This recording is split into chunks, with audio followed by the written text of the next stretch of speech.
Ultimately, I'm confident that the Supreme Court will not take what would be an unprecedented, extraordinary step of overturning a law that was passed by a strong majority of a democratically elected Congress. And I just remind conservative commentators that for years what we've heard is the biggest problem on the bench was judicial activism or a lack of judicial restraint, that an unelected group of people would somehow overturn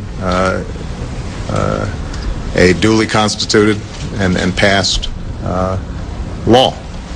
Well, there's a good example, and I'm pretty confident that this court will recognize that and not take that step.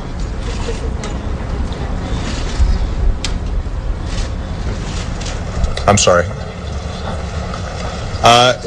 You know, as I said, we are confident that this will be that this will be upheld. I'm confident that this will be upheld because it should be upheld.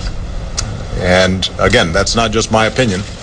That's the opinion of a whole lot of constitutional law professors and academics and judges and lawyers who've examined this law, even if they're not particularly sympathetic to this particular piece of legislation or my presidency. It is an unprecedented standoff, the president versus the judicial branch. It is preposterous.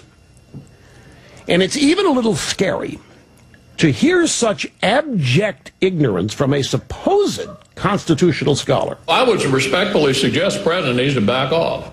Some judges give in to the temptation and make law instead of interpret it. Such judicial lawlessness is a threat to our democracy, and it needs to stop. Always got to worry in my mind about liberal activist judges. We believe the role of judges is to say what the law is, not what they think it ought to be. If one judge, an activist judge, can overturn an election involving 7 million votes, then elections don't matter.